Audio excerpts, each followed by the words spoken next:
नमस्कार आणि गंगा एज्युकेशनमध्ये आपलं पुन्हा एकदा हार्दिक स्वागत आहे. या प्लॅटफॉर्मवर तुम्हाला विधिक क्षेत्रातील महत्त्वाचे विषय, कायद्यांशी संबंधित स्पर्धा परीक्षांची तयारी, महत्त्वपूर्ण कायदेशीर तथ्य आणि विधीचा इतिहास याविषयी सुस्पष्ट आणि शिस्तबद्ध मार्गदर्शन मिळेल. आणि आजच्या व्हिडिओमध्ये आपण ज्युडिशरी एक्झामिनेशनमधील एसे रायटिंगसाठी उपयुक्त असणाऱ्या अजून एका विषयावर बोलणार आहोत, विक्टिम अँड विटनेस प्रोटेक्शन. नमस्कार. न्यायव्यवस्थेमध्ये सत्याचा विजय तेव्हाच होतो जेव्हा सत्य बोलणारे निर्भय असतात, नाही का? आज आपण साक्षीदार संरक्षणाच्या महत्त्वावर बोलणार आहोत. ही एक अशी व्यवस्था आहे जी खरं तर आपल्या न्यायप्रणालीचा कणा आहे आणि सत्याला निर्भीडपणे समोर येण्यासाठी मदत करते. जेरेमी बेंथम यांचं हे प्रसिद्ध वाक्य बघा, किती अचूकपणे साक्षीदारांचं महत्त्व सांगतं. कोणत्याही केसमध्ये जे काही घडलं ते सांगणारे साक्षीदारच तर असतात. त्यांच्याशिवाय न्याय खरंच आंधळा आणि बहिरा होऊन जाईल. त्यांची साक्षाच खऱ्या खोट्याचा निवाडा करायला मदत करते. पण विचार करा, जर हेच डोळे आणि कान बंद झाले तर? आणि इथेच खरी समस्या सुरू होते. कल्पना करा, जर साक्षीदारांनाच स्वतःच्या किंवा आपल्या कुटुंबाच्या जीवाला धोका वाटत असेल तर ते पुढे येऊन सत्य सांगण्याची हिंमत दाखवतील का? नाही. आणि हीच ती गंभीर अडचण आहे जी आपल्या संपूर्ण न्यायव्यवस्थेला आतून पोखरू शकते. चला, याच मुद्द्यावर जरा खोलात जाऊया. साक्षीदारांची ही जी द्विधा मनस्थिती आहे ती अधिक जवळून समजून घेऊया. ही भीती फक्त एका व्यक्तीची नसते, तर ती संपूर्ण न्यायप्रणालीसाठी एक मोठं आव्हान ठरते, ज्यामुळे सत्य समोरच येऊ शकत नाही. आणि हे चित्र फक्त काही मोठ्या संघटित गुन्हेगारीच्या केसेसमध्येच दिसतं असं नाही, तर अनेक प्रकारच्या खटल्यांमध्ये दिसतं. जेव्हा साक्षीदाराला धमक्या मिळायला लागतात किंवा त्याला असुरक्षित वाटतं, तेव्हा तो एकतर कोर्टात हजरच राहत नाही किंवा आरोपीच्या बाजूने बोलायला लागतो. ह्याचा थेट परिणाम काय होतो? खटला कमजोर होतो आणि अनेकदा गुन्हेगार सहज सुटतात. आता आपण एका अशा गंभीर गुन्ह्याकडे वळूया जिथे साक्षीदाराची साक्ष सगळ्यात जास्त महत्त्वाची असते, पण तोच साक्षीदार सगळ्यात जास्त असुरक्षित असतो. आपण बोलतोय मानवी तस्करीच्या बळींबद्दल. हे समजून घेणं खूप गरजेचं आहे.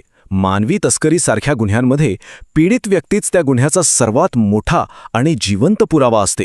तिने स्वतः काय भोगलंय हे तिच्याशिवाय दुसरं कोणीही इतक्या प्रभावीपणे सांगूच शकत नाही. त्यामुळे तिची साक्ष केवळ महत्त्वाची नाही, तर अनेकदा त्या खटल्याचा आधारस्तंभच असते.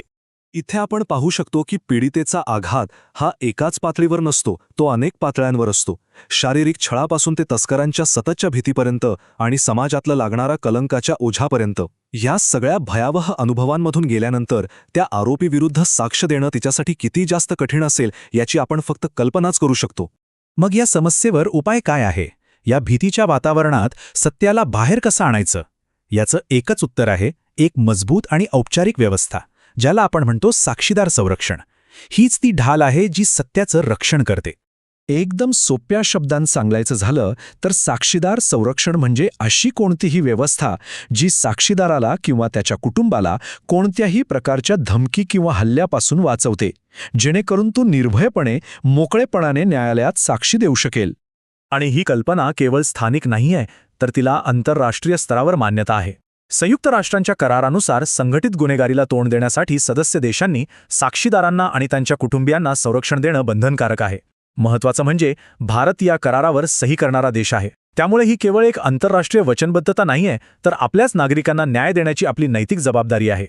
पण थांबा, साक्षीदाराला संरक्षण देणं म्हणजे फक्त त्याला उचलून एका सुरक्षित घरात ठेवणं इतकंच पुरेसं आहे का? नाही. खरं संरक्षण याच्या खूप पलीकडे आहे. चला पाहूया ते काय आहे. ती एक संपूर्ण आधार प्रणाली असायला हवी. हा मुद्दा खूपच महत्त्वाचा आहे.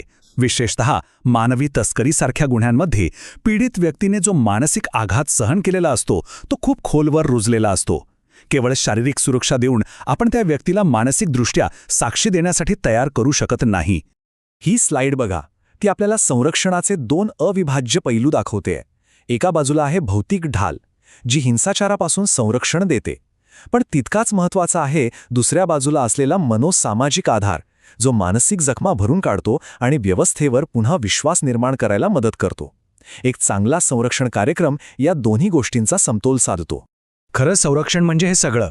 पीडित व्यक्तीला राहण्यासाठी एक सुरक्षित जागा, मानसिक आधारासाठी समुपदेशन, वैद्यकीय मदत, कायदेशीर सल्ला आणि पुन्हा एकदा समाजात उभा राहण्यासाठी शिक्षण आणि रोजगाराच्या संधी.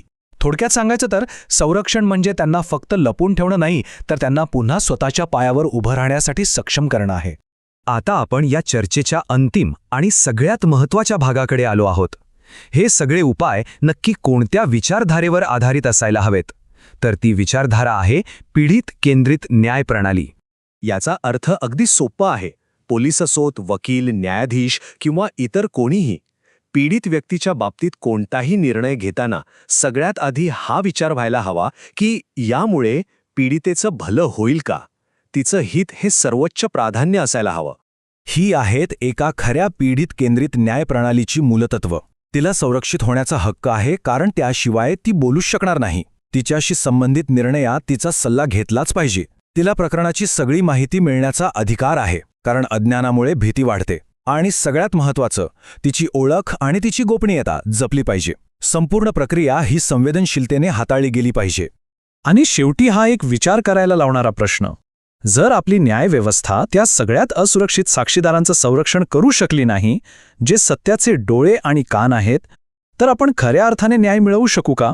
ही ती किंमत आहे जी संपूर्ण समाजाला चुकवावी लागते. यावर विचार नक्की करा.